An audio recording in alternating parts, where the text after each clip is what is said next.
The autumn air in Little Italy carried the scent of garlic and espresso as the Godfather film crew prepared for one of the most crucial restaurant scenes in cinema history. October 12, 1971. Al Pacino sat at a corner table inside Luna restaurant on Mulberry Street, wearing Michael Corleone's simple gray suit, his hair slicked back in 1940s style. At 31, he was still relatively unknown, a theater actor who'd landed the role that would define his career. If he lived long enough to see the film completed. The restaurant had been transformed into the setting where Michael Corleone would cross the line from war hero to cold-blooded killer, executing Salvatore and Captain McCluskey in a scene that would become one of the most studied sequences in film history. But the cameras hadn't started rolling yet, and the tension in the room had nothing to do with the fictional violence they were preparing to capture. Francis Ford Coppola stood behind the main camera, his beard fuller than usual from weeks of intense filming, his eyes carrying the weight of a production that had been plagued with problems from day one. The studio executives hated his casting choices, the budget was spiraling out of control, and rumors circulated daily that he'd be replaced as director. Now, as they prepared to film in the heart of Manhattan's Italian-American community, Coppola faced a different kind of pressure entirely. The restaurant was packed with crew members, extras, and the usual collection of curious onlookers who gathered whenever Hollywood came to their neighborhood. Most of the locals were friendly, even excited to see their community represented in a major motion picture. But Al had noticed one man who'd been watching the preparation with an expression that seemed less than welcoming. The man was in his 50s, well-dressed in an expensive navy coat, with silver hair combed straight back and dark eyes that never seemed to blink. He stood near the restaurant's entrance, arms crossed, studying the film crew with the kind of intense focus that made everyone uncomfortable.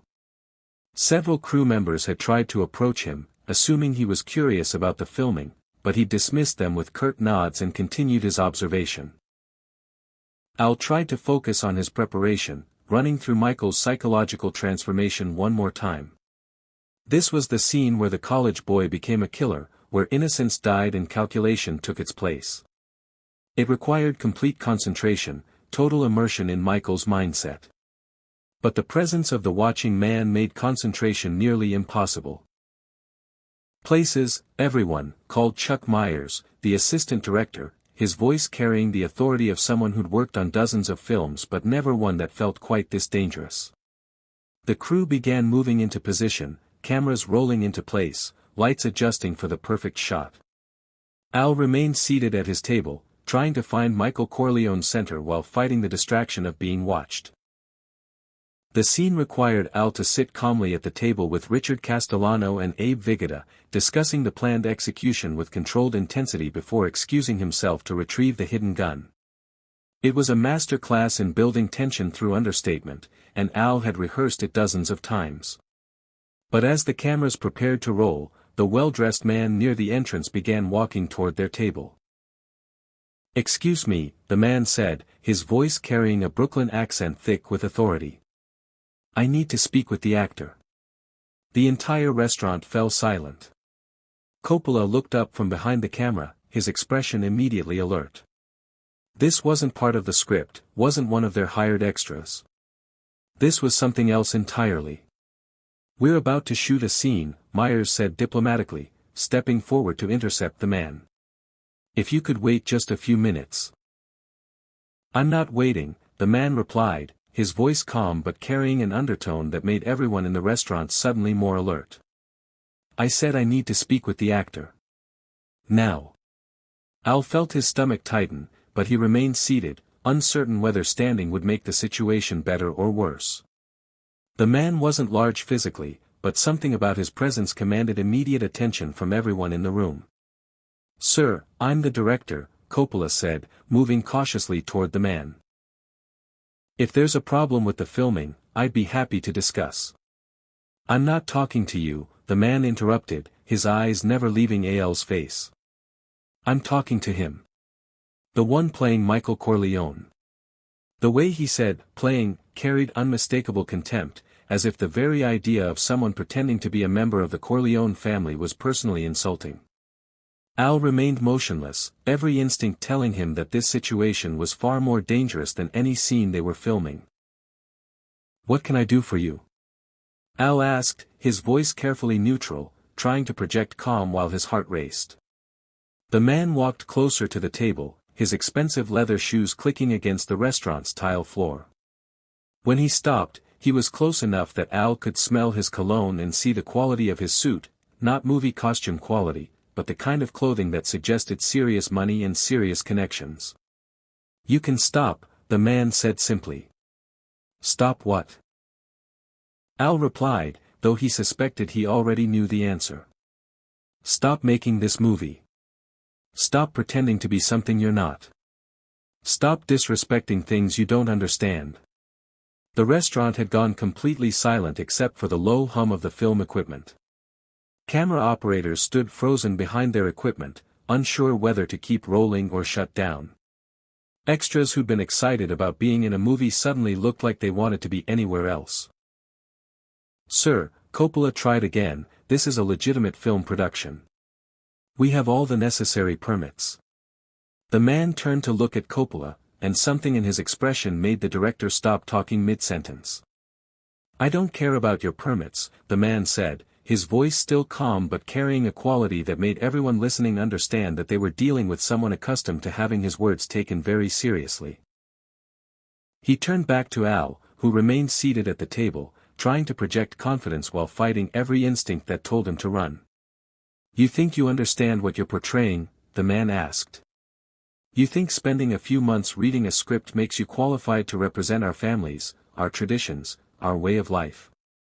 Al realized with growing dread that this wasn't just an angry neighborhood resident upset about filming. This was someone with personal connections to the world the movie was depicting, someone who viewed their work not as entertainment but as intrusion. "We're trying to show respect for the culture," Al said carefully, choosing his words with the precision of someone who understood that the wrong phrase could have serious consequences. The man laughed, but the sound carried no humor. "Respect? You're making us look like animals. Killers and thugs with no honor, no principles. You're taking our stories and turning them into entertainment for people who don't understand what family really means." Al could see crew members beginning to edge toward the exits, sensing that this confrontation was escalating beyond anything their insurance covered. But he remained seated, partly from courage and partly from fear that any sudden movement might trigger something irreversible. "The story shows the complexity of family loyalty," Al replied, his voice gaining slight strength. "Michael Corleone isn't a simple villain. He's a man torn between different kinds of duty. Michael Corleone is a character in a book," the man said, his voice taking on a harder edge. "But the families he's supposed to represent are real. And we don't appreciate being turned into cartoon villains for Hollywood profits." The man leaned forward, placing his hands flat on the table where Al sat. When he spoke again, his voice was barely above a whisper, but somehow it carried to every corner of the silent restaurant. "So here's what's going to happen," the man said, his dark eyes locked on Al's face. But before he could finish his sentence, the restaurant's front door swung open with enough force to rattle the windows. But before he could finish his sentence, the restaurant's front door swung open with enough force to rattle the windows. An elderly man in his 70s entered, wearing a perfectly tailored black overcoat and leaning heavily on an ornate walking stick. His presence immediately commanded attention, not through intimidation, but through unmistakable authority that seemed to fill the entire restaurant. The well-dressed man who'd been threatening Al straightened up instantly, his aggressive posture transforming into something approaching deference. Everyone in the restaurant could sense that the dynamic had just shifted dramatically, though most had no idea what they were witnessing. "Salvatore," the elderly man said, his voice carrying the weight of decades of command despite its quiet tone. "What are you doing here?" Salvatore, the man who'd been confronting Al, took a step back from the table, his earlier confidence evaporating. "Don Francesco, these people are making a mockery of." "I asked what you are doing here," Don Francesco repeated, his tone unchanged but somehow more final. The walking stick tapped once against the floor, a sound that seemed to echo longer than physics would suggest. Al remained frozen in his chair, understanding that he was witnessing something far beyond his experience. This wasn't a movie set anymore. This was real power dynamics playing out in ways that Hollywood couldn't capture or comprehend. Don Francesco moved slowly through the restaurant, his eyes taking in the cameras, the crew, the elaborate setup that had transformed Luna Restaurant into a movie set. When his gaze fell on Al, there was curiosity rather than hostility. "You are the actor," Don Francesco said. It wasn't a question. Al nodded, not trusting his voice to remain steady. The entire crew stood motionless, cameras still rolling but operators too scared to move. Coppola watched from behind his equipment, perhaps recognizing that whatever happened next would determine whether they finished filming or packed up and left New York forever. Don Francesco approached Al's table with deliberate steps, each movement calculated and purposeful. When he reached the chair across from Al, he gestured with his walking stick. "May I sit?" The politeness was more terrifying than Salvatore's threats had been. Al nodded again, watching as Don Francesco settled into the chair with the careful movements of someone whose age hadn't diminished his authority. "I have been watching your movie," Don Francesco said, his English precise but carrying the cadence of someone who'd learned it as a second language. "My grandson showed me some of the filming. Very interesting." Salvatore shifted uncomfortably near the entrance, clearly unsure whether to stay or leave. The film crew remained frozen, understanding that they were witnessing something unprecedented but having no idea how to respond. "You play Michael Corleone," Don Francesco continued, studying Al with sharp eyes that seemed to see everything. "The son who doesn't want the family business but takes it anyway." "Yes sir," Al managed, his voice barely above a whisper. Don Francesco nodded thoughtfully. "And you have studied this character? You understand what drives him?" Al felt like he was being tested, but the nature of the test remained unclear. "I've tried to understand his psychology, his motivations. The conflict between duty and conscience." "Duty and conscience," Don Francesco repeated, as if tasting the words. "Yes, that is the eternal struggle. Tell me, young man, what do you think duty means to a man like Michael Corleone?" The question was clearly more than casual conversation. Al could feel everyone in the restaurant hanging on his answer, understanding that his response might determine how this encounter ended. "I think," Al said carefully, "duty to Michael means protecting the people you love, even when that protection requires you to become someone you never wanted to be." Don Francesco's expression didn't change, but something in his posture suggested Al had given the right answer. "And what does that cost him?" "Everything," Al replied, his voice gaining strength as he accessed the months of preparation he'd done for the role. "His innocence, his relationships, his soul. Michael saves his family by destroying himself." The silence that followed seemed to stretch forever. Don Francesco stared at Al with those penetrating eyes, perhaps measuring the sincerity behind his words. Finally, he nodded slightly. "You have done your homework," Don Francesco said. "This is good. Too many people think our stories are about violence and power. They don't understand that they are about sacrifice and love." Salvatore took a step forward, his earlier aggression replaced by confusion. "Don Francesco, surely you don't approve of." "Salvatore," Don Francesco said without turning to look at him, "go wait in the car." There was no arguing with the tone. Salvatore left without another word, his exit somehow making the restaurant feel less dangerous and more like a movie set again. Don Francesco turned back to Al, his expression more thoughtful than threatening. "You know why Salvatore was angry?" Al shook his head. "Because he sees only the surface of what you are doing. He sees actors pretending to be us, and he thinks this is mockery. But I see something different." Don Francesco leaned forward slightly, his voice taking on a more intimate quality that somehow still carried to everyone listening. "I see someone who has taken the time to understand that Michael Corleone is not a villain. He is a man who makes terrible choices for good reasons. A man who sacrifices his happiness so his children can live in a better world." Al felt something shift in his understanding of the character, as if months of preparation were finally clicking into place under the guidance of someone who understood these dynamics from lived experience.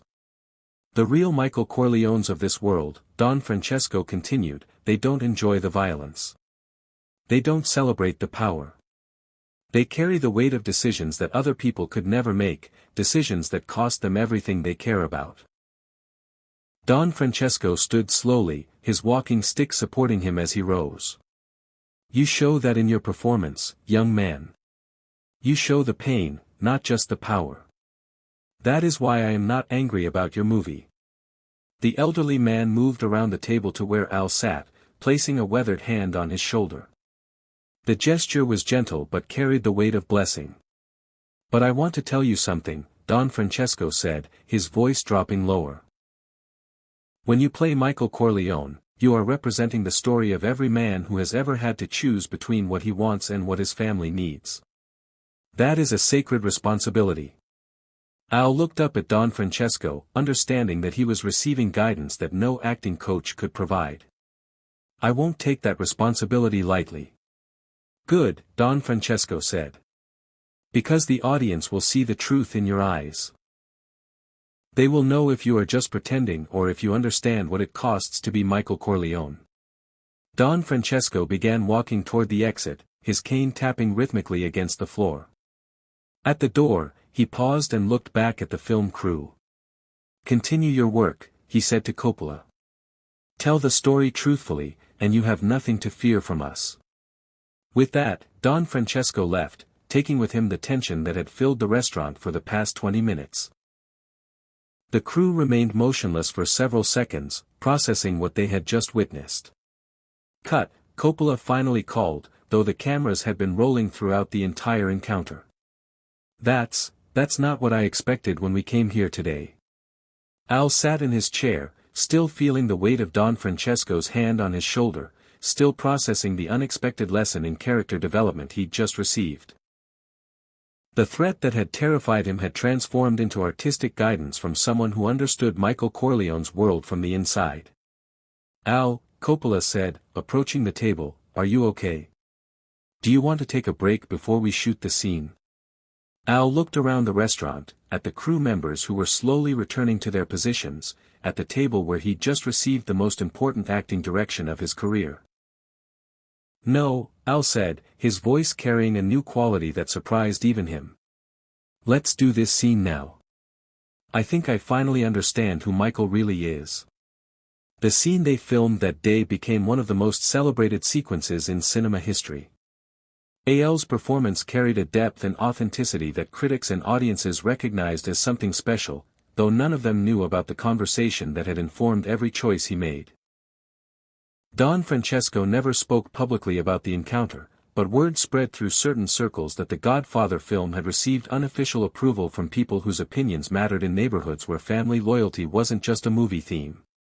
Years later, when film students studied Al's transformation in The Godfather, they would note the subtle shift in his performance during the restaurant scenes.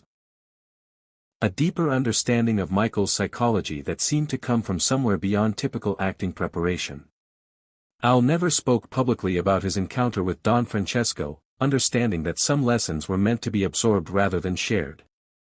But his subsequent career choices suggested that the conversation had taught him something important about the responsibility that comes with portraying people whose stories are rooted in real pain and real sacrifice. The threat that could have ended his career instead became the moment when Al Pacino truly became Michael Corleone, earning the respect of people whose approval meant more than any critic's review or award ceremony recognition. Sometimes the most important acting lessons come not from teachers or directors, but from people who have lived the stories you're trying to tell. And sometimes, what begins as a threat becomes the foundation for creating something authentic enough to last forever. The Godfather went on to become one of the greatest films ever made, and Al's portrayal of Michael Corleone became the standard against which all other performances of complex, morally ambiguous characters would be measured. But those who were present that day in Luna Restaurant understood that the real magic hadn't happened when the cameras were officially rolling. It had happened during an unscripted encounter between an actor seeking truth and an old man who had lived the story Al was trying to tell.